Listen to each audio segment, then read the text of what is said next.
Bienvenue à tous sur Télé 50. Vous regardez votre magazine d'actualité politique, économique et sociale en République démocratique du Congo. Décryptage en format spécial. Nous recevons pour vous 4 invités sur ce plateau qui seront en face de 2 journalistes. Nous allons parler de l'économie. Au menu, l'économie congolaise à l'épreuve de la crise mondiale. C'est le sujet principal. Avec de sous-thèmes, pourquoi les crises persistent-elles? Et également, quelles sont les raisons de la crise actuelle? Où faut-il trouver la réponse appropriée? Est-ce que l'offre est largement excédentaire sur le marché? Autant des questions auxquelles nous recevons évidemment de réponses de la part de nos invités. Alors, je vais les présenter. Je commence avec Monsieur Jérôme Sekana, qui est directeur général de Galaxy Media, également journaliste spécialisé des questions économiques. Bienvenue, Monsieur Jérôme. À vos côtés, Guillaume Mandiolo, point focal national d'intégration régionale, près le ministre des Affaires étrangères en République démocratique du Congo. Bienvenue à vous également. Et à ma gauche, Alexandre Choué, qui est conseiller du Premier ministre et enseignant de l'économie à l'Université protestante du Congo. Bienvenue à vous. Merci. Et puis finalement, Yves Bunga. Yves Bunga, vous êtes professeur et auteur d'une thèse de doctorat en administration de l'Université de Lisbonne, mais également expert en économie et informatique. Et vous serez aussi interrogé par Jean-Claude Kouzekessa de CCTV. Bienvenue, Jean-Claude. Merci, Floride. Alors, la première question, je la commence, je la pose à Monsieur Alexandre Choué, qui est conseiller du Premier ministre, je l'ai dit.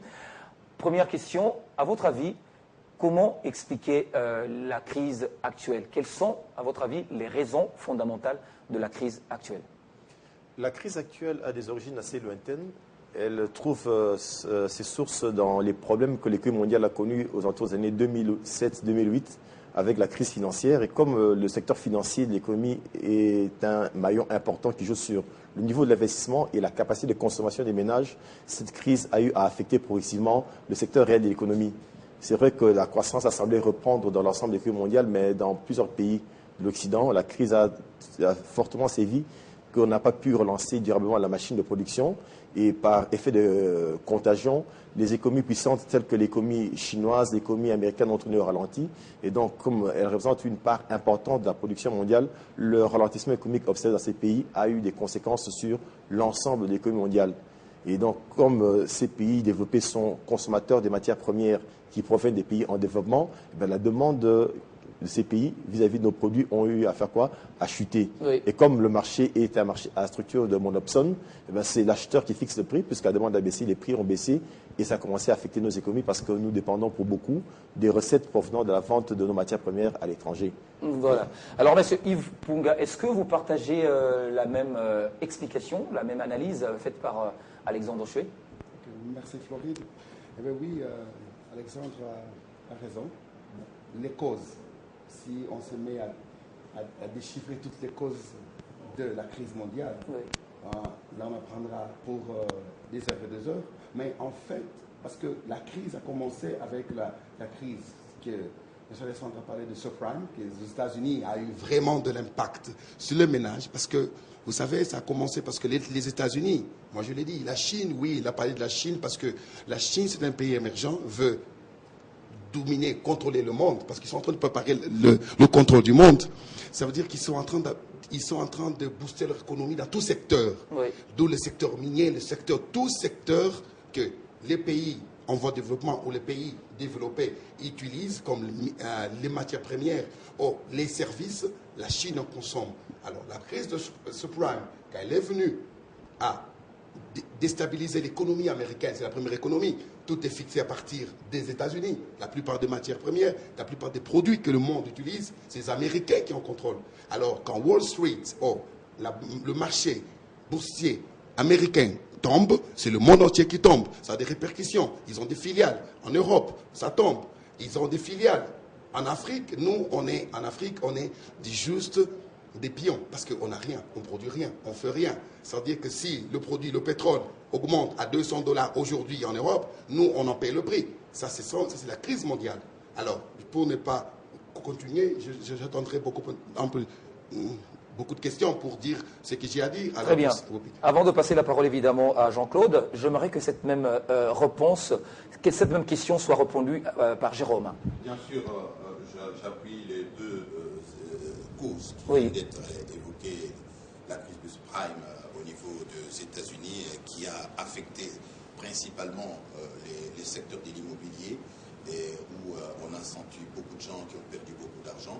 Mais il faut ajouter également à cela, aux États-Unis, le fait que les États-Unis, dans les recherches de pouvoir s'autosuffire en ce qui concerne le produit pétrolier notamment, ils ont commencé à exploiter ce qu'on appelle le gaz de schiste, et ils sont devenus autosuffisants, et la demande a baissé en ce qui concerne le produit pétrolier sur le marché. Et comme l'offre était devenue beaucoup plus importante que la demande au niveau du marché, vous avez des conflits au niveau de plusieurs points à travers le monde, et le pétrole de la fraude, de la guerre, du sang, sortait pour arriver sur le marché international à vil prix, et l'offre étant devenue très importante. C'est pour cette raison d'ailleurs que l'OPEP s'est réuni pour essayer de diminuer la production afin de diminuer également l'offre et essayer de faire monter un petit peu le prix. Mais il y a également la Chine qui est devenue l'usine du monde. Et lorsque la Chine a connu ces chocs-là, eh bien, la Chine qui passait la plus grande commande en termes, par exemple, de cuivre, des minéraux dont nous sommes producteurs, eh bien, quand l'usine du monde n'a pas besoin de tout ce que vous produisez, les carnets des commandes n'est plus le même. Si on commandait, par exemple, 100 tonnes et qu'on sent que le stock est encore important, eh bien, on peut toujours dire, bon, écoutez, nous avons encore les stocks, mais ce que vous voulez nous vendre là, on peut acheter. Si vous voulez que nous prenions, il faut revoir le prix à la baisse. Tout ça mis ensemble, c'est ça qui a fait que la crise a vraiment impacté l'économie mondiale. Et comme nous vivons dans la mondialisation, eh bien, ça a eu des répercussions à travers le monde. Et tous ces pays-là qui sont dépendants du pétrole, par exemple, ont ressenti un choc assez violent. Vous avez le Nigeria qui a perdu les repères, vous avez l'Angola à côté de chez nous ici, et dans les secteurs... Et même l'Afrique du Sud. Bien sûr. Donc, tous les budgets ont été revus à la baisse. Donc, l'architecture des budgets était retouchée parce qu'on ne pouvait pas aligner... par exemple, de budget qu'on ne pouvait pas mobiliser. Il faut mobiliser ce qu'on doit dépenser. C'est ça ce qu'on appelle la gestion sur base caisse. Très bien. Alors, dernier point de vue de Guillaume. Oui, merci. Tout en étant d'accord avec ce qui a été dit, je reste sur ma fin parce qu'il y a un problème qu'on n'a pas épinglé, lequel, qui est essentiel. Oui. En fait, le monde fonctionne en termes de centre et périphérie. Ce qu'on vient de déterminer, c'est la démarche ou la gestion du monde par les centres.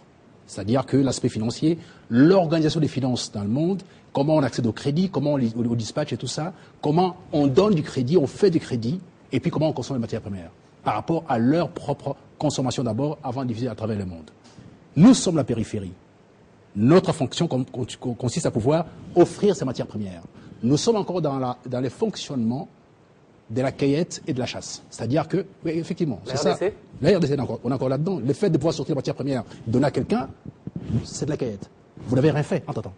Vous n'avez rien fait. Vous sortez les matières premières de la terre, vous donnez à quelqu'un d'autre qui en a besoin. C'est-à-dire que cette structuration du centre et de la périphérie, le centre organise les finances d'un côté, la consommation des matières premières de l'autre côté. Nous sommes fournisseurs simplement de la matière première. Dès lors que le centre est plein de matières premières et qu'il n'en a plus besoin, et nous, par ricochet, nous souffrons de ça, parce que nous n'avons pas une autre possibilité. Il aura fallu, malheureusement, on a eu quand même très peu de temps avec le Premier ministre aujourd'hui, on a mis en place les cadres macroéconomiques, mais il aura fallu aller beaucoup plus loin. J'espère bien que ceux qui vont continuer d'ici peut-être 5 ans à venir iront beaucoup plus loin. Dans quoi? Notamment dans les centres des recherches fondamentales et appliquées. On doit obligatoirement au niveau de la RDC penser que toutes les matières premières ne peuvent pas sortir de la République sans la première transformation. Autrement, on ne vend rien, on fait encore la cueillette et la chasse. C'est ça, il faut sortir de là obligatoirement. Bon, je pense qu'on aura l'occasion de pouvoir aller un peu plus en détail. Bien, merci Floride. Je voudrais, à première vue, interroger monsieur le conseiller Choué, parce que lorsque vous expliquez les différentes causes qui ont engendré la crise que nous avons, vous avez parlé du ralentissement du secteur financier au niveau surtout des pays de grande puissance et des pays émergents. Alors, je voudrais savoir, pour des pays comme les nôtres, le pays africain, particulièrement la RDC, qui avons des économies faibles, quelle devrait être l'attitude à observer, quelles devraient être les politiques à manager pour que nous puissions soit non pas subir le choc, mais plutôt peut-être donner une réponse adéquate. Il faut noter que lorsque un choc arrive, il s'impose à tout le monde. C'est plutôt la capacité de riposte qui dépend maintenant de quoi? Des structures de votre économie et de la manière dont vous assurez la gouvernance économique. Et la question que notre collègue vient de soulever tout à l'heure est une question fondamentale, c'est que notre économie a une structure de développement qui n'est pas encore très solide dans la mesure où les matières premières sont extraites du sol ou du sol congolais sans subir une véritable transformation et vendues à l'état brut. Ce qui fait que nous sommes fort dépendants des cours des matières premières. Or, s'il y avait des structures locales pour arriver à élargir la chaîne de création de valeur, c'est-à-dire transformer les produits jusqu'à atteindre les stades de produits semi-finis et finis, on aurait déjà la capacité de résister à ces chocs-là. Un exemple, par exemple... Puisque tel n'est pas le cas. Non, c'est-à-dire que là, il faut dire ceci, c'est qu'au niveau de ceux qui gouvernent, il y a quand même lieu de faire remarquer qu'aujourd'hui, la RDC vient de se doter d'un plan national stratégique de développement en sigle PNSD. Oui. Et si vous lisez ce document à l'intérieur, justement, le gouvernement fait remarquer que pour développer son économie et devenir un pays à économie émergente en 2030, rien à faire, il faut passer par cela. Donc c'est dans la durée qu'une telle action peut être envisagée. Concrètement, pour les Congolais lambda, j'avance. Non, c'est qu'il y a des choses qui doivent se faire dans le moyen et long terme, et dans le court terme, il y a ces choses qui doivent se faire. Et là, par exemple, je peux rentrer vers une histoire de la Bible, l'histoire de Joseph, qui a eu à interpréter le rêve du roi Pharaon. 7 années de vaches grasses, 7 années de vaches maigres. C'est-à-dire qu'il fallait comprendre qu'en période de succès, de performance, qu'il fallait constituer des réserves et les garder pour qu'en période de vaches maigres, on puisse servir de cela. Et c'est pratiquement ce qui a été fait. C'est vrai que, comme M. Sekanda l'a dit, toutes les économies africaines ont été touchées par cette crise et les budgets des pays ont été reconsidérés à la baisse. Mais la RDC est l'un des pays qui a le plus résisté. Pourquoi? C'est parce que justement... Comparativement à d'autres pays? Oui.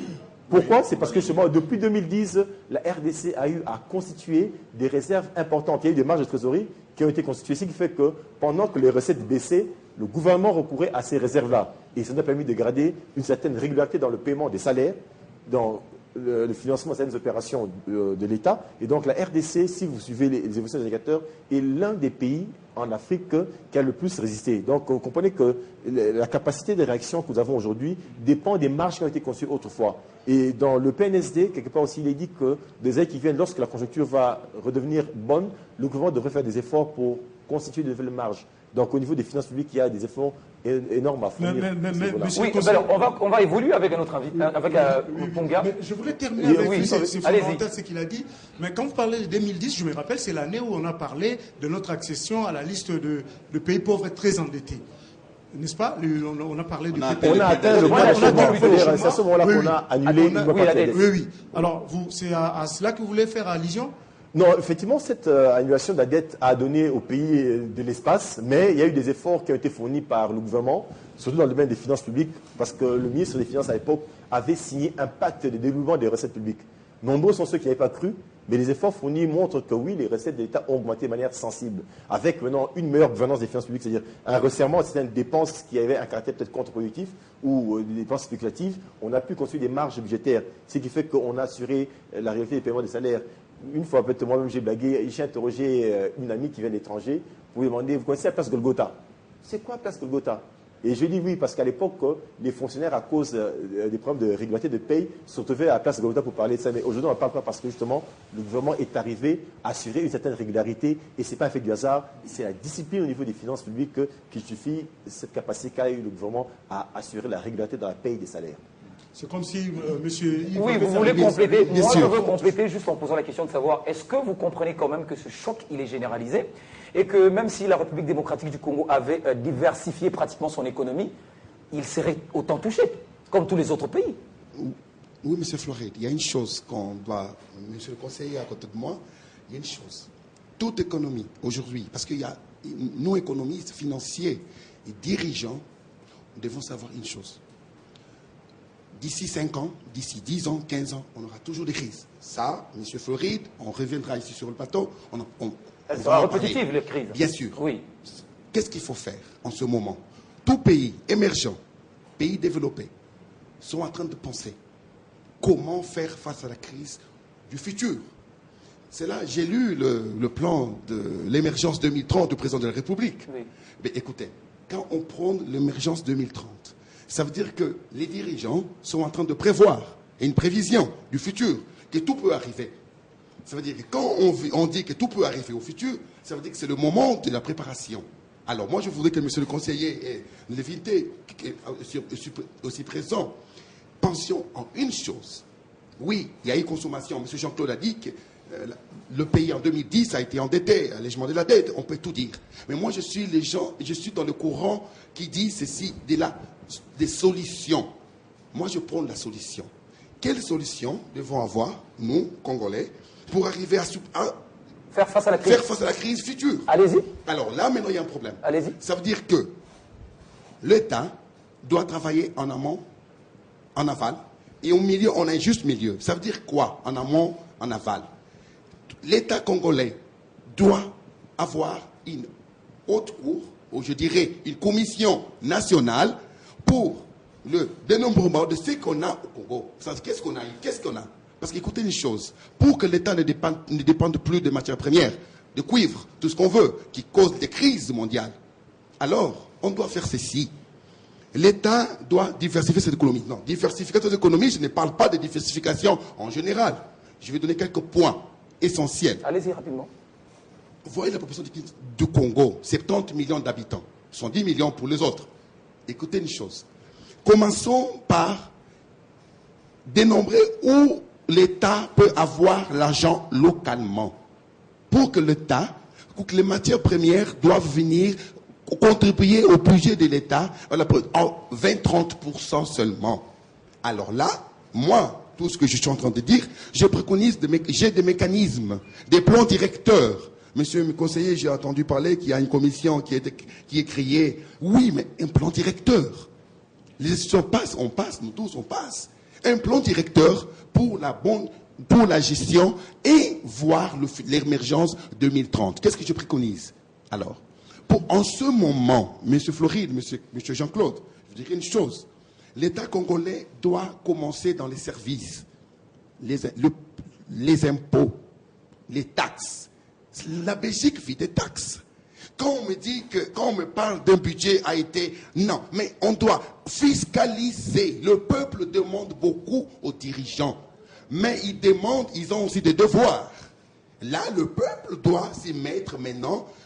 L'État congolais doit instituer la TVA à tout niveau. Et c'est pas fini. C'est pas fini. Rapidement, on va passer la parole. Oui, pas rapidement. La TVA à tout niveau, ça veut dire que tout le peuple congolais, tout le monde, opérateur économique, petite moyenne entreprise, même celui-là qui a une petite boutique, doit savoir que je dois payer les impôts de tout ce que moi je fais. C'est pas nouveau ça? Oui, c'est pas nouveau. Maintenant, il faut savoir gérer. Il faut avoir un mécanisme de contrôle. Là où moi j'entre en tant qu'informaticien expert, pour que finalement, les recettes dis... aillent dans le trésor. Exactement. Alors là, éviter le coulage. Oui, pour éviter le coulage. Alors là, en un seul mot, peut-être il faut dire ceci. Idéalement, il faudrait mettre sur place la chaîne de la recette publique.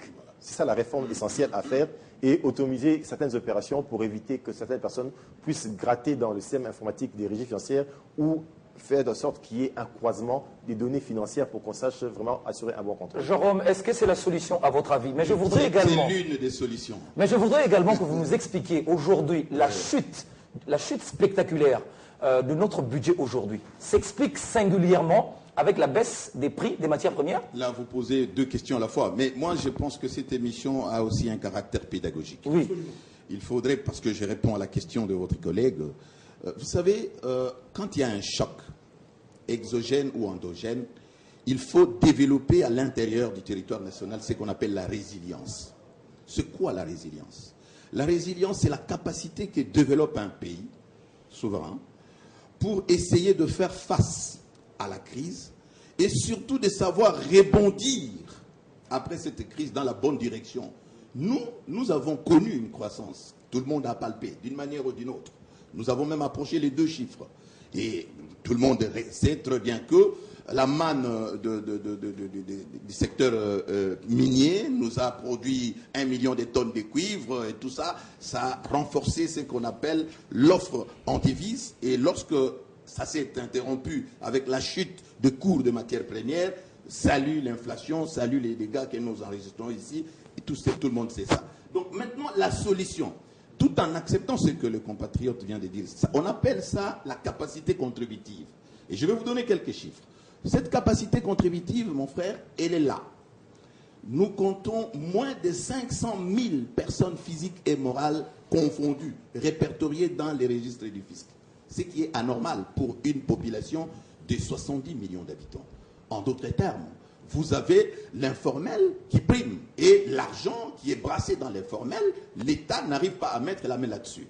Vous avez relevé l'incivisme fiscal. Oui. Vous avez en face de vous quelqu'un qui s'est battu pour que dans ces pays, les députés, des sénateurs qui n'arrivaient pas à payer l'impôt dans ces pays puissent commencer à payer parce que nous les avons obligés. Nous étions l'unique pays au monde où on pouvait naître, grandir et mourir sans avoir payé l'impôt, où on pouvait exercer des fonctions d'État sans payer le moindre franc au titre des impôts. Donc là, nous avons passé cette étape-là. Nous sommes partis en 2000 avec un budget de 300 millions, s'il vous plaît. Et on a remonté la pente à travers la politique à laquelle faisaient allusion les conseillers du Premier ministre.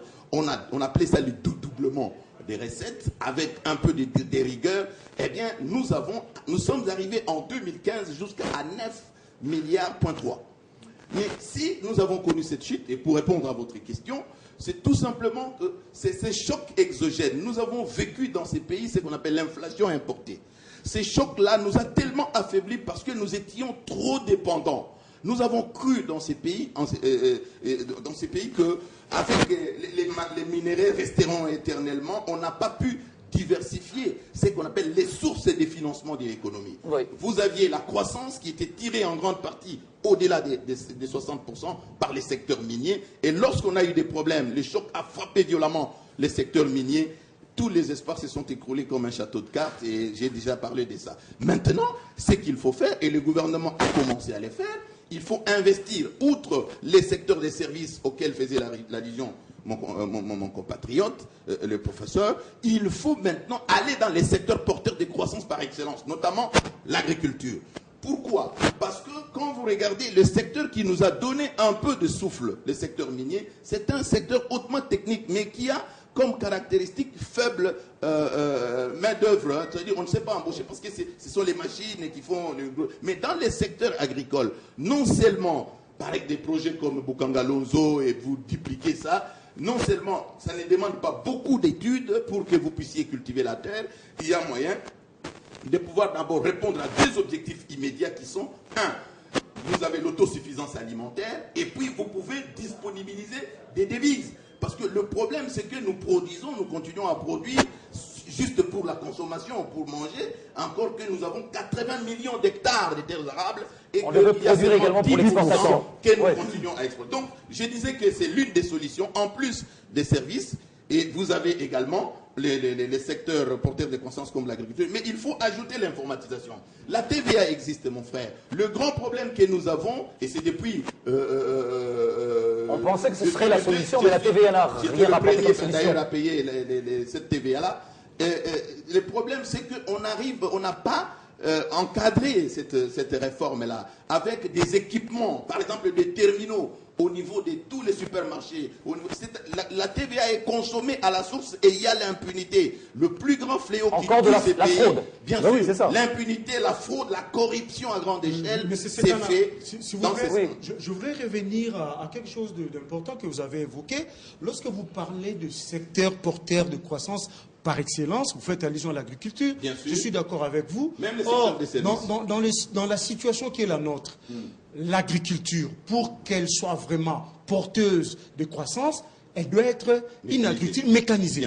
Or, il y a une condition sine qua non. Pour que nous puissions mener une agriculture mécanisée, il faut que nous puissions avoir une situation de plein emploi. Or, on a un problème avec le plein emploi. Non. Pas de question de plein emploi. D'abord, il faut disponibiliser des capitaux frais. Je vais vous donner un exemple. C'est une condition, en tout cas. Les projets des Bukangalonzo. Tous les économistes sont d'accord qu'il faut d'abord la situation de plein emploi. Moi, je préfère parler chiffres. Je vous donne un éclairage. Prenons le cas des Bukangalonzo. Bukangalonzo, c'est un projet monté par le gouvernement. Vous connaissez les coûts d'investissement, c'est 1,5 milliard. Curieusement, c'est 1,5 milliard de dollars. C'est les coûts. C'est la facture que débourse la République démocratique du Congo pour importer les vivres. C'est-à-dire le riz et tout ça. C'est ça le chiffre. Annuellement. Alors, vous savez combien le gouvernement a sorti? Même pas 200 millions. Le gouvernement a sorti l'argent juste pour préparer le terrain et faire en sorte que d'autres investisseurs privés viennent intervenir dans les secteurs. Déjà, c'est un bon départ. C'est-à-dire, le gouvernement crée le cadre et cherche des capitaux frais, crée des conditions qui attirent les investisseurs. Le secteur agricole, au jour d'aujourd'hui, nous venons de vendre 70 000 hectares des terres arables en République démocratique du Congo, encore que ça va créer des problèmes peut-être avec les compatriotes qui vivent dans ce coin-là, mais il y a moyen de renforcer dans ces secteurs et l'argent est là. Le gouvernement dernièrement a cherché à lever 1 milliard de dollars avant même la Côte d'Ivoire. La Côte d'Ivoire a accédé à ces 1 milliard. Nous, on a retiré les dossiers et, conséquence, avec les chocs exogènes qui viennent de nous frapper de plein fouet, eh bien, on n'a pas pu concrétiser les projets de dupliquer comme c'était prévu. Bien sûr que le gouvernement veut utiliser les réserves d'échange qui ont fondu comme neige au soleil, parce qu'on est parti de 1 milliard 750 millions de dollars. Aujourd'hui, on est à près de 900 millions de dollars. 900. Et c'est avec ça, pour la première fois en République démocratique du Congo, que le gouvernement essaye de briser les règles. Et je termine par là. Quelles sont ces règles? Vous avez des réserves d'échange pour un chiffre. Pour toute l'Afrique, parce que j'en parle là comme consultant en communication au niveau de la Commission économique des Nations Unies pour l'Afrique, eh bien, il y a plus ou moins 500 000 milliards de dollars des réserves d'échange des pays africains qui sont logés dans des banques, auxquels cet argent, ces pays-là n'accèdent pas à cet argent-là. Et pourquoi? Parce qu'il y a des règles qui veulent qu'on ne puisse pas toucher à ça, il faut que ça reste de l'autre côté. Maintenant, le gouvernement congolais est en train de briser la glace. Comment? Comme le fait par exemple la fédérale réserve aux États-Unis, vous avez la banque de la Grande-Bretagne. Il faut que les réserves d'échange qui sont gérées par la Banque centrale financent ce qu'on appelle l'économie réelle. Et c'est ce qui est en train de se faire maintenant. Le gouvernement se propose de mettre la main sur les réserves d'échange, non seulement pour absorber la surliquidité des francs congolais comme il est en train de le faire, il est à son 5e exercice, mais également prendre cet argent pour investir dans les secteurs porteurs de croissance par excellence, afin d'accroître notamment l'agriculture. Voilà, on va passer la parole à Guillaume Mandiolo. Est-ce qu'au-delà des facteurs externes qui ont été étalés ici, est-ce que en République démocratique du Congo, y a-t-il pas des facteurs internes qui ont par exemple aggravé la crise? L'instabilité politique, l'insécurité par exemple. En fait, moi, je reste conséquent avec moi-même. Oui. Je pars du principe qu'on ne peut pas se prévaloir des choses aussi minimalistes. Un budget parti des 300 millions, aujourd'hui à plus ou moins 4 milliards, pour 70 millions d'habitants, avec aucune ressource précise. Où est-ce qu'on va tirer ces budgets-là? Avec une économie tournée sur les mariages monogamiques, c'est-à-dire que nous sommes collés à notre douane éventuellement, au niveau des taxes et tout ça. Mais c'est rien du tout. Avec ça, on n'avance pas. On ne sera jamais un pays émergent. Peu importe ce que vous allez faire. On ne le sera pas. Mais qu'est-ce que vous proposez? Attendez, je vais venir. Faites la liste de tous les pays émergents. Vous allez observer une chose. Les centres des recherches appliquées et fondamentales, les nouvelles technologies qui sont prises en charge. Vous prenez la Corée qui était au même niveau que nous. Au jour d'aujourd'hui, ils produisent des brevets quasiment chaque année. Un paquet de brevets. Dans la transformation, dans la modification, pour pouvoir donner la valeur ajoutée à leurs produits. Premier élément. Et où est-ce qu'on tire l'argent? Et là, j'ai rejoint ce qui a été dit ici par rapport à la TVA, la vraie TVA, pas ce qui se passe là. Ça, c'est pas la TVA. Il n'y a pas de TVA là. On ne parle pas de la TVA là. Nous qui avons eu l'opportunité éventuellement de vivre à l'étranger, où tu te lèves au matin, tu payes la TVA sur n'importe quelle activité. Sous l'œil vigilant du conseiller. Écoutez, moi, j'ai passé toute ma vie, quasiment 40 ans en Europe et tout ça. C'est pas sur le contrôle qui que ce soit. C'est par rapport à la vérité, comment elle fonctionne. Et j'ai fait le tour aujourd'hui des pays africains. Quand vous débarquez aujourd'hui au niveau d'Addis Abeba ici, en Éthiopie, n'importe quelle boutique de la rue, je ne parle pas des grands magasins, est codifiée pour pouvoir sortir la TVA. N'importe quelle boutique. Il n'y a pas, même un vendeur de fruits paye la TVA. Voyez-vous? C'est-à-dire que c'est focalisé, ça va directement au trésor public, ça ne passe pas par plusieurs mains. Tout ça est organisé. Il aurait fallu qu'on commence par ça. L'État est absent. Écoutez, ça c'est autre chose. Je pose la question. Je suis en train de dire, non, j'ai parce qu'il fallait qu'on vienne à certains fondamentaux. On ne peut pas se leurrer en se disant on sera un pays émergent et tout ça. C'est notre pays après tout. Si on a programmé, il y a un pas majeur qui a été organisé, c'est l'assainissement et les cadres macroéconomiques. C'est fait. Oui. C'est fait maintenant. Parfait. On a fait un pas de géant. Maintenant, on fait quoi?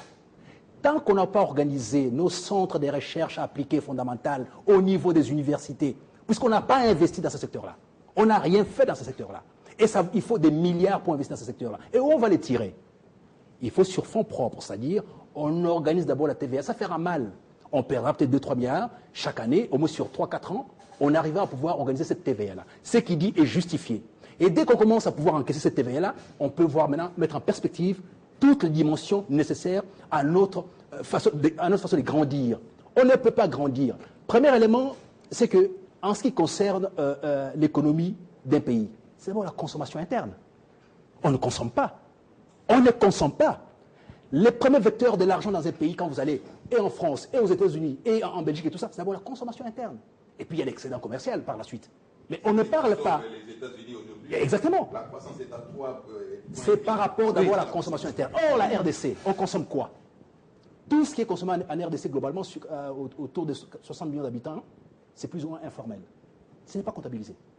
Alors qu'on pourrait les formaliser en taxant et en donnant aussi la possibilité à ceux qui entreprennent sur le terrain l'accès au crédit pour pouvoir performer leur production. Mais j'ai revu un peu sur l'histoire de l'agriculture. Mais vous allez acheter des machines, vous allez produire, et après, où est passé Yangambi? On a eu, à un moment donné, au niveau de la SADC, puisqu'il s'agit de l'intégration régionale, on a organisé un bureau spécial pour produire les semences. La RDC qui devait prendre la charge de ces bureaux-là, on n'a pas pu le prendre. Alors que nous sommes les centres les plus importants, reconnus en tant que tels au monde, en ce qui concerne ces matières-là, notamment Yangambi. On aurait pu mettre de l'argent là-dedans. Les semences aujourd'hui, c'est une affaire mondiale. C'est une affaire mondiale. En Norvège et en Suède, on fait des réserves extraordinaires sur les semences. Alors la RDC est fournisseur de semences. On ne travaille plus là-dessus. Donc, nous prenons des axes complètement. Oui, mais c'est léger. Mais est-ce que ce programme-là est lié à un centre de recherche? Non. Voyez-vous? C'est-à-dire, tant qu'on n'a pas un centre de recherche appliqué fondamental dans les pays, nous irons dans les murs. Tout ce qu'on voit là. Et une économie où des réserves financières de 900 millions de dollars, ce que dit Jérôme, c'est une honte. L'université de Harvard fonctionne avec plus ou moins 34 milliards de dollars par an. Nous ne pouvons pas nous enorgueillir en disant nous avons des réserves de 900 millions. C'est une honte pour un État. C'est une insulte. Alors que l'argent est là. Lorsque M. Luzolo Bambi, puisqu'on parlait de la corruption ici, dit qu'il échappe au fisc plus ou moins 15 milliards par an. Et il a fait la démonstration de ces 15 milliards qui disparaissaient. Et qu'aujourd'hui, nous nous sommes contentons de pouvoir avoir un budget de 5 milliards parce que tous les circuits de captage des recettes est complètement obstrué par la corruption sur le reste. Et sans oublier par ailleurs que l'outil nécessaire à pouvoir capter cet argent n'a pas été bien organisé. En l'espèce ici la TVA. Ça n'a pas été bien organisé. Et que pendant ce temps-là, nos universitaires, parce que les nouvelles technologies aujourd'hui, citez-moi, puisque vous êtes dans le domaine, Bien sûr. les start-up, on en parle partout sauf en RDC. Okay. C'est très grave. Ok, c'était là que Mais je y voulais- compris au Rwanda. Il y a Alors, Non, il y a un c'est problème. voilà, Il y a ça un demande problème. quoi? Je vais clôturer la Farid. Laissez terminer. Laissez-moi terminer. S'il vous plaît, laissez terminer, il va se s'embrouiller. Non, parce que quand on regarde autour de nous, au Rwanda, on parle de start-up. En Éthiopie, on parle de start-up qui sont comptés. Et l'État vient en appui, c'est des structures. Parce que ce sont des petits centres de recherche qui produisent de l'intelligence et qui mettent les services en question au profit de tous. Et alors, on les finance pour faire des choses. Comme au Brazzaville, ici, il y a des jeunes gens qui ont produit des appareils, des téléphones et des tablettes. Mais j'ai vu ça. Ça a été financé. Oui, ici.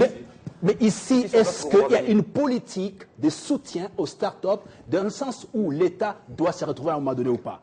On ne peut pas, je vais clôturer là-dessus. Mais nous sommes un pays en construction. Avec La construction. Non, M. Matata a fait un travail monumental en ce qui concerne la structuration du cadre macroéconomique. Maintenant, il faut lancer les fusées. Il faut partir. Là, il faut d'apporter Et notamment, l'information. j'insiste sur le point. Les points essentiels pour moi aujourd'hui. Ok. La jonction entre les entreprises et l'université à travers les centres de recherche.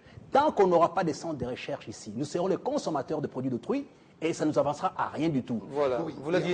Prenez la Malaisie, Oui, je clôture, voudrais prenez la juste Malaisie, retrouver sur la prenez recherche. la Corée du Sud, vous verrez, ils n'ont pas des matières premières. Prenez le Japon, ils n'ont pas de matières premières. Même le Ils ont juste Singapour. l'intelligence, juste l'intelligence et cette transformation-là. C'est ça tout simplement. Donc on peut se passer de matières premières et se développer. On doit commencer par là. On doit commencer commencer par là. On sait pas un peu des Floride, routes. je vais On va inverser la Floride. courbe. On doit inverser la courbe. Floride, avant qu'il intervienne.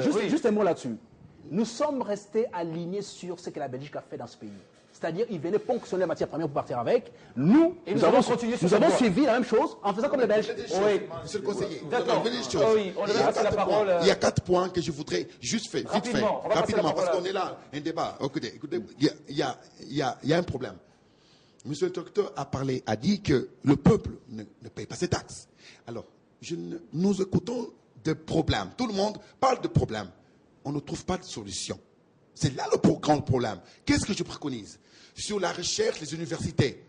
Il y a 3 mois que je suis en train de dire à la télé, aux journaux, que j'ai besoin de 5000 jeunes pour former. Je demande au gouvernement de me donner 5000 jeunes pour former en nouvelles technologies. Je suis expert. À quoi ça va servir? À servir pourquoi? Pour gérer l'État, créer les logiciels pour la gestion de l'État. Et ces jeunes-là vont créer les start-up. Ça, c'est un boost. Je veux booster l'économie. Mais non, c'est pas fini. Pourquoi?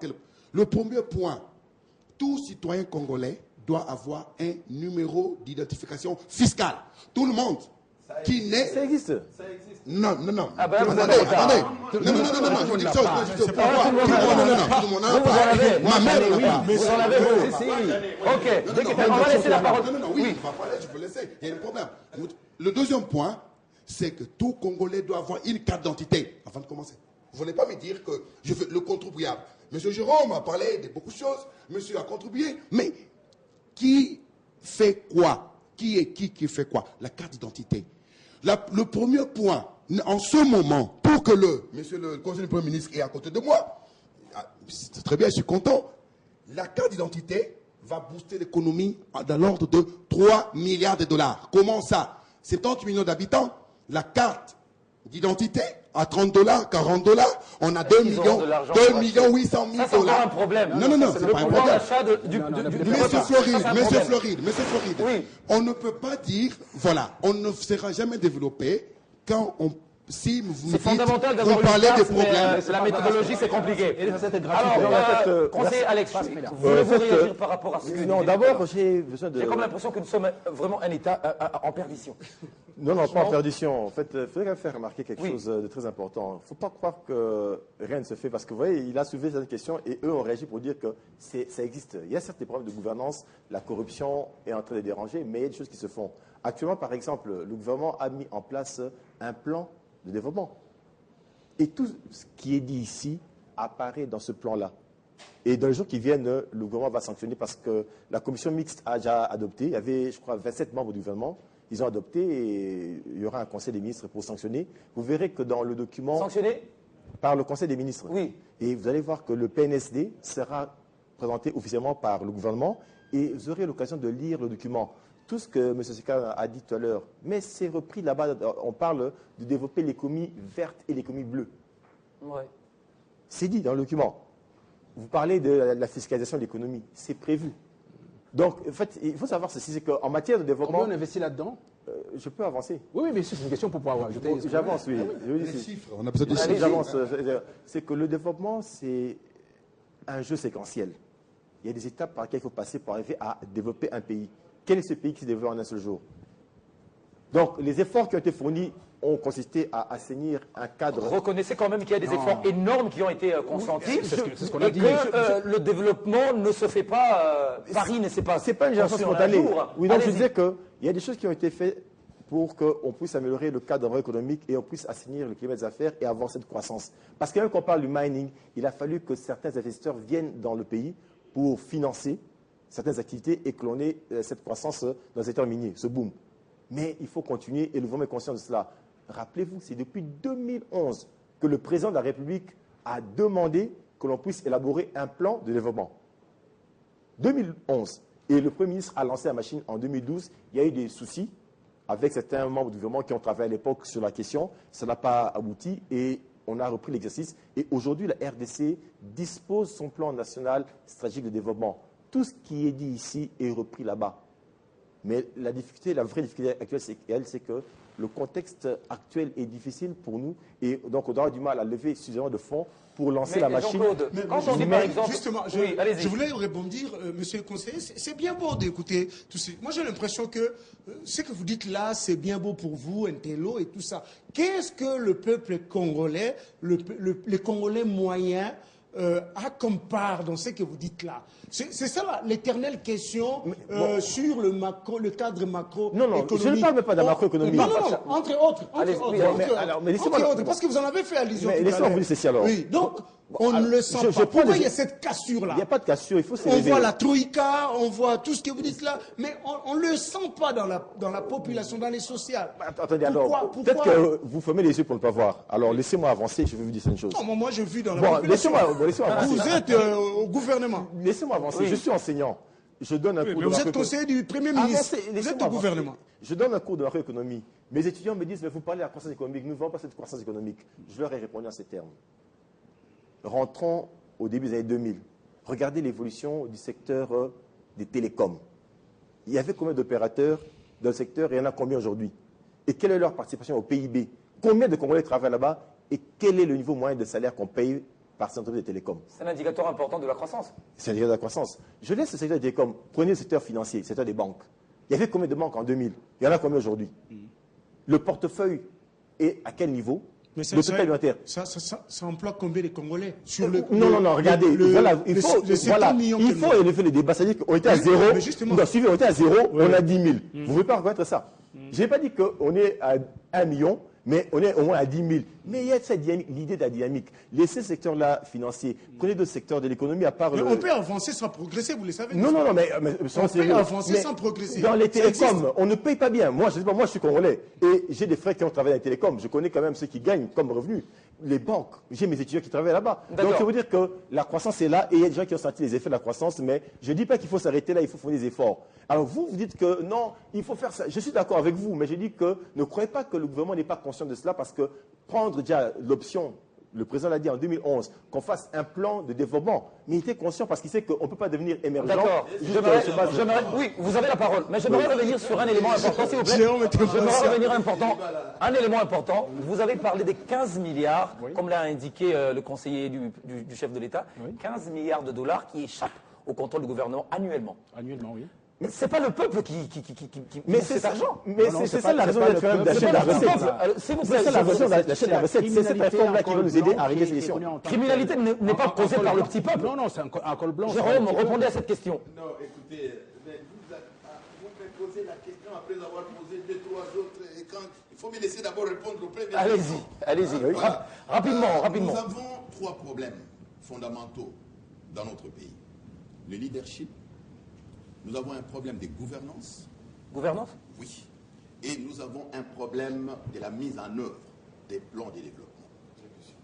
Ce sont les 3 gros problèmes. Et tous ces 3 gros problèmes sont assis sur le socle qu'on appelle l'impunité, qui est à la base de tout ça et qui fait que, franchement, on n'avance pas très bien.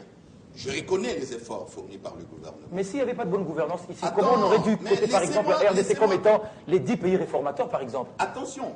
C'est différent? Faire des réformes, c'est une chose. Les appliquer, c'en est une autre. Les efforts sont palpables. Oui. Je voudrais commencer par répondre à la question que mon confrère a posée en disant que le peuple ne sent pas. Au jour d'aujourd'hui, nous venons de traverser une période de stabilité de plus ou moins 5 ans. De la monnaie. Oui. Est-ce que vous connaissez les raisons? C'est à cause, bien sûr, de la stabilité du cadre macroéconomique, notamment à travers la troïka stratégique qui surveillait seconde après seconde les paramètres. Collecte des recettes et donc, les dépenses. Ça, c'est très important. C'est ça ce qui explique ça. Maintenant, là, nous sommes en face d'un choc très violent qui fait qu'on a perdu les repères et automatiquement, les gens ressentent. Au jour d'aujourd'hui, vous pouvez dire que non, moi, ça ne me concerne pas. Mais écoutez, vous achetiez le sac de foufou à tel prix. Regardez même le carburant. Je prends l'exemple du carburant. On a revu à la hausse. Ou la carte prépayée. Ou la carte prépayée au jour d'aujourd'hui. Est-ce que qui n'achète pas la carte prépayée? Donc chacun est touché à travers la crise, à travers cela. D'où, s'il y avait la stabilité du cadre macroéconomique, si on pouvait contenir l'inflation comme le gouvernement l'a contenu pendant plus ou moins 4 ans, en dessous des 1%, on ne devrait pas avoir cette situation-là. D'où la nécessité de s'appuyer sur la stabilité du cadre macroéconomique. Mais et c'est ça intéresse tout le monde. Gouverner, c'est Maintenant, prévoir. Écoutez, Gouverner, c'est prévoir. Bon, est-ce Les que je chocs peux des fois parler? sont imprévisibles. Alors, qu'est-ce qu'il faut toujours Maintenant- apprêter ce qu'on appelle des coussins Non. pour amortir les chocs? Quels sont les coussins que le gouvernement a prévu pour amortir tous ces chocs? On avait parlé des réserves tout à l'heure, c'est ça qui a été Les fait. problèmes du Non, plan. je voudrais Parce qu'il que là, me dise, je voudrais un peu répondre par rapport à ce que le conseiller du Premier ministre a dit. Les plans, on en a eu dans ce pays. En commençant par le manifeste de Lancélé, très bien pensé. Quand vous lisez ces textes aujourd'hui, il est encore d'actualité. Et on se disait vraiment ça, on va faire du Zaïre un paradis. Le problème, ce n'est pas seulement au niveau de la conception. Le problème, c'est au niveau de la mise en œuvre. Et pour réussir la mise en œuvre dans ces pays, il faut un leadership fort. Nous avons des criminels économiques qui courent les rues avec l'impunité. Il faut que quelqu'un tape du poing sur la table, C'est pas le qu'on petit les mette peuple. en prison. Ce n'est pas le petit peuple. Ce n'est pas le petit peuple. C'est souvent les hommes en cravate qui détournent des millions qui pouvaient plus. Je vais vous donner quelques exemples. On a déboursé 85 millions de dollars par le gouvernement pour donner à l'UNICEF une première dans ces pays. Pourquoi l'UNICEF? Parce que le gouvernement ne pouvait pas acheter le matériel médical sur le marché international à un prix réduit. Et pour la première fois dans l'histoire de ces pays, on a donné 85 millions de dollars à l'UNICEF pour que l'UNICEF achète. On a doté des hôpitaux, on a des produits pharmaceutiques. Et ça, c'est un exemple de la bonne gouvernance. Voilà. Et les résultats sont là. On est en train de construire 1000 écoles. C'est du jamais vu. Et avec les ressources propres. On a créé la On en est à combien aujourd'hui? Aujourd'hui, nous sommes à 750 écoles. J'en parle parce que je produis un documentaire là-dessus. Au moment où je vous parle, mes équipes reviennent de l'intérieur. Il n'y a pas de tribunaux de paix dans presque tous les chefs-lieux des sous-régions. Donc, le gouvernement vient de construire 25 tribunaux de paix. Et donc, tout ça, ce sont des efforts. Mais nous disons, le gouvernement aurait pu faire mieux que ça. D'accord. Si et seulement si. On va il y évoluer. avait D'accord. le leadership, s'il y avait la bonne gouvernance et si on pouvait mettre un terme à l'impunité, les gens qui détournent de l'argent, et D'accord. ceux qui détournent l'argent, c'est Alors, tout j'aimerais bien dans poser les cette sillages question du parce pouvoir et ils sont impunis. J'aimerais bien poser cette question parce que la stabilité de prix sur le marché international, à un moment, a perduré. A vraiment perduré. Pas Est-ce sur le marché que international, sur le marché intérieur. marché intérieur, marché Voilà. international, stabilité de prix Oui. des matières premières. Non, Maintenant, des prix, présentement, attention, présentement, des prix il des y a... matières premières ou bien des prix des services. Nous Je parlons parle- des services. je Les parle- prix intérieurs. Non, je parle des matières premières. Matières premières, alors ça c'est au niveau international. Au niveau Parce qu'il faut international. qu'on soit Alors précis. maintenant, la question c'est de savoir, est-ce que aujourd'hui, la même baisse observée aujourd'hui, est-ce qu'elle va perdurer autant Est-ce que ça je peux perdurer commencer? Est-ce que ça va Non, perdurer non. autant J'ai- Allez-y, Oui, oui, non, non, on commence avec lui. Non, voyez-vous, moi j'ai une difficulté. Autant je peux être d'accord sur les 90% de ce que M. Jérôme vient de dire, autant une partie, je ne suis pas d'accord avec lui. Et, oui, bien entendu. Et j'ai relève au passage que lorsque le professeur parlait de 5000 jeunes, Yves. le professeur Yves parlait de 5000 jeunes et tout ça, pour pouvoir les former, de sorte à pouvoir. Donc ça, c'est la recherche. Nouvelle technologie. La Oui. nouvelle technologie est dans la recherche. Exactement. Ça, c'est la Donc, recherche c'est à laquelle vous la faites allusion. recherche appliquée. Appliquée. On est dans la recherche appliquée. Ça, c'est une innovation réelle dans ce pays. Le La recherche appliquée. pragmatisme. Voilà, on est là-dedans. Bon, maintenant, je reviens par rapport à la situation qui a été dite ici. On a eu les DCRP 1 et 2. Nous avons des plans RISDP au niveau de la SADC. On a les plans d'intégration stratégique au niveau du COMESA. On a l'agenda 2063 au niveau de l'Union africaine. Il y a une série énorme de plans stratégiques de développement à travers l'Afrique qui nous concernent directement, avec à la fois des planifications d'investissement et de ce qu'il faut faire exactement. Le tout, ce n'est pas ça. C'est la mise en œuvre. Il faut mettre ça en œuvre. Puisque j'étais en harmonie avec Jérôme quand il dit, depuis les manifestes de l'ANCDA aujourd'hui, on a produit tellement de textes qui sont très très beaux, mais qu'on n'applique pas, malheureusement. Et puis, lorsque la question a été posée en disant, mais oui, mais vous produisez ces textes-là, est-ce que vous pensez à pouvoir les financer? Comment vous le financez? Vous tirez les ressources d'où pour les financer? Savez-vous qu'en Afrique centrale, il n'y a pas une sidérurgie? Elle n'existait pas. La grande sidérurgie de production de la machinerie n'existait pas. La RDC aurait pu être ces centres-là pour pouvoir faire ça. Elle n'existait pas. Je pense même qu'il n'y a qu'une petite sidérurgie au niveau pour l'Afrique noire, au niveau du Nigeria et au niveau de l'Afrique du Sud. On n'en a pas. il y a comme ça, dans la chaîne de production de la richesse et de l'économie, on a un fossé énorme. Il y a beaucoup de choses qui n'existent pas. Donc on saute des étapes. Vous savez, on a une difficulté en ce qui concerne les pays de l'Afrique noire, en général. Lorsque quelqu'un a dit sur un plateau ou dans un discours en disant « l'Afrique n'est pas suffisamment rentrée dans l'histoire », tout n'est pas faux. Il y a une partie des choses qui sont vraies. Le président Sarkozy. Il y a une partie des choses qui sont vraies. Lorsque vous n'avez pas utilisé la bête des sommes pour pouvoir cultiver, hein, c'est-à-dire rendre une bête une machine pour pouvoir cultiver, vous avez fait tout ça à la main. Lorsque vous n'êtes pas monté sur une bête pour pouvoir vous déplacer d'un endroit à l'autre, vous sautez d'étapes d'histoire. Et de la formation, comment est-ce qu'on passe des A jusqu'à Z? On saute des étapes en permanence. Au jour d'aujourd'hui, on donne de bonnes explications, mais qui sont applicables dans certaines économies qui ne sont pas les nôtres. Bon, je suis tout à fait d'accord avec la Troïka pour pouvoir gérer les cadres macroéconomiques, mais autant on met sur la tête du chef de l'État de dire qu'il avait sollicité ces plans-là, autant les mêmes chefs de l'État vous disent au terme d'1 an, 2 ans, que les cadres macroéconomiques, d'accord, mais le social, où est-ce qu'on en est? C'est de sa bouche qui s'est sorti. Pourquoi? Parce qu'il y a énormément de paramètres qui n'ont pas été pris en compte dans ces cadres-là. Lui-même, il a constaté. Il l'a dit officiellement au Palais du Peuple. discours devant la nation. Il l'a dit nommément. Je reviens, et là je suis totalement en harmonie avec Et à la fin, qui sera sanctionné? Non, ça c'est le travail qui est fait par Jérôme. Jérôme est spécialisé là-dedans. Non, c'est bon. C'est la police. C'est la police. Il y a des lobbies. On va finir l'émission.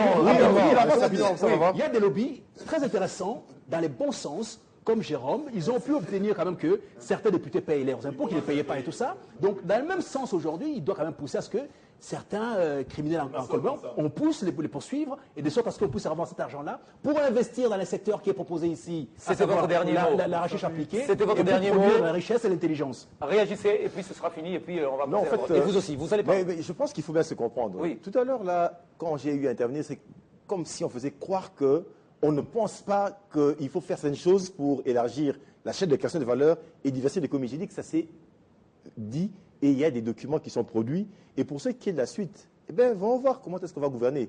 Parce que M. Sekana a fait allusion à une formule que le Premier ministre Matata a évoquée. Pour arriver à développer ce pays et réduire la pauvreté, il faut conjuguer 2 éléments, la bonne gouvernance et le leadership. Il l'a dit, et il a même dit au Caire. Donc, il est conscient qu'écrire un plan de développement, c'est une chose, le président l'a demandé, ça a été fait. Oui. Et maintenant, il faut passer à la mise en œuvre. Et puisque les plans de Haute-Foire ont échoué, on doit conclure que... Mais qui met en œuvre? C'est toujours le Oui, non, gouvernement. d'accord. Si Haute-Foire a échoué, on doit dire que non, voilà, financements, puisque oui, Haute-Foire ça a le échoué, financement. on reste pas croisé. Je ne pense pas. Mais les coûts Il est à faut- combien, c'est ça, les Oui, il y a un budget de 66 milliards Oui. pour les 5 années qui arrivent. 66 milliards de dollars américains. Qu'on va Ça, c'est- trouver où? C'est ça. Il y a une... Mais si, il faut mais la oui, mais il y a débat. une réflexion qui est menée. Mais je donne un exemple. Prenez la carte de l'Afrique. Regardez bien comment est-ce que le désert se développe en Afrique. Et vous remarquez que tout se recentre sur la RDC. Alors la RDC dispose de quel pourcentage des ressources en eau de l'Afrique? 52%. Et donc ça veut dire que tous ces pays, puisqu'on doit vivre avec de l'eau, vont un jour ou l'autre venir vers la RDC. Mais c'est le moment pour nous déjà de commencer à réfléchir sur comment mettre en valeur cette ressource importante. C'est vrai qu'on n'a pas d'économie bleue. Et arriver à mobiliser de l'argent autour de cet élément-là. Et on peut même développer d'autres activités sur le fleuve, même le transport fluvial. Autrefois, quand on était jeune, on nous dit non, tel bief n'est pas navigable. Mais l'homme est là pour dominer la nature. On ne peut pas détruire avec la dynamite et faire rendre navigable certains biefs. Et si c'est le cas, le coût du transport va baisser et on va assurer une certaine connectivité au sein du pays. Et quelles seront les conséquences sur la productivité des secteurs de production? Donc, il y a à dire, merci pour l'invitation, mais je pense que s'il y a lieu de revenir sur ce plateau, on devra apporter d'autres éléments. Il ne faut pas croire que ceux qui sont en train de planifier ne comprennent pas qu'après la planification, il faut aller vers l'action. Mais plutôt, j'aimerais ou j'inviterai les gens à se documenter sur ce qui est dit, parce que tout ce que nous avons évoqué ici est repris dans le document, et tout ce que nous disons ici, ce sont des pensées, mais le fondamental, c'est l'action. Il y a aussi un problème de vulgarisation de vos documents. mise en Non, mais œuvre. je vous ai dit que L'idée le est document, belle. je L'idée dis est que très le belle, mais il n'y a pas de document financement. sera... Il n'y a pas de Il n'y a pas de financement. financement. Ouais, ouais. On en trouvera l'argent. Mais outre le financement, il n'y a pas de Même le vulgarisation. financement Les gens ne sont sera pas au l'objet d'une courant stratégie. de ces documents-là. Le gouvernement a soumis au Parlement le projet de loi sur les PPP. Et le président de la Chambre basse a dit que c'est... Partenariat public-privé. Voilà. Et il a dit Alors, que... Mais pourquoi ceci une voie de financement? Il en a parlé souvent dans ses Oui, émissions. 30 secondes. 30 secondes, on va finir. L'émission est terminée. Oui. Allez-y. Merci Floride. Moi, je suis de l'école du pragmatisme. Oui. Ça veut dire que toute théorie que vous me donnez sur le budget, si vous n'y a pas de Vous avez dit que vous réalisation... êtes même capable de... Non, on a besoin... Le gouvernement, j'ai besoin de Sur 5 000 jeunes. Oui. 100 5 milliards, 000 milliards de jeunes. dollars pour, Bien sûr, pour le budget. 5 ouais. 000 jeunes, pourquoi? Pour former et prendre la relève dans l'informatisation de l'appareil étatique. La On doit recherche, informatiser la recherche. On doit Ça, c'est numériser les pragmatique. documents. Le ministère de la Justice, la police, la sécurité, les écoles. Donc la recherche n'est pas une priorité pour le gouvernement C'est actuel. la priorité des priorités. Il faut demander à... C'est écrit dans le document. Vous êtes conseiller de Tibanda. Est-ce que j'aurais- Merci beaucoup. Vous êtes conseiller de Tibanda. Allez-y. Bon, peut-être que lui, C'est moi qui ai la parole maintenant. vous allez structurer. Comme le disait Jean-Claude, vous êtes dans le gouvernement. Vous êtes conseiller. Moi, je suis au gouvernement. Oui, J'assume ma part Est-ce que c'est d'information. Allez-y. Dans la diplomatie, On va finir avec vous. Voilà, Avant écoutez, qu'il finisse, on moi, peut je dire, mais voudrais non. dire ceci. Ouais. Non, avant qu'il finisse, parce qu'il va clôturer, il va nous ramasser tous. Mais je vous dis que vous parlez de Yangambi. Le mot Yangambi est repris dans le PNSD et ce que vous dites est écrit noir sur blanc. Bon, c'est encore sur Il faut lui en donner une copie. Quel budget Il faut lui en donner une copie. Yangami, quel budget? Dans le budget actuel qui va être défendu au Parlement. C'est combien les budgets sur Yangami? Bon, Je ne connais pas le montant exact, mais je vous informe que Écoutez, le ça sont des budget secteurs actuel, je dis le Moi, je budget vais actuel répondre a été élaboré sur le PNSD. Non, on est en train de conclure l'émission. Moi, je vais répondre, et accordez-moi quand même aussi la Oui, d'accord, parole, merci. parce que Moi, je vais répondre à la question posée par Floride en ce qui concerne la baisse des cours des matières premières. Je vous informe que nous avons les codes miniers le plus dupe du monde, qui accordent des exonérations à l'import comme à l'export. Il est temps de réviser ça parce que l'État a beaucoup perdu. Ça Et c'est représente que aussi un nous vivons- danger pour les miniers. Oui, Ça représente un danger pour les miniers. attention, Oui. nous sommes en train de vivre quoi? Les miniers qui ont code bénéficié va être des attractif, exonérations hein. découlant des codes des investissements traînent les pas pour reprendre la production. Nous sommes arrivés à 1 million de tonnes. Il est impossible que nous puissions même approcher les 300 000 tonnes parce qu'ils incluent là-dedans des calculs politiques. Il faut qu'on reprenne la production. Jérôme, revenez aux fondamentaux. Voilà, cette émission est terminée. Les miniers, Merci. les mines, la transformation d'abord. Mais bien Sur sûr, local. Non, mais vous nous faites revenir encore dans les mines.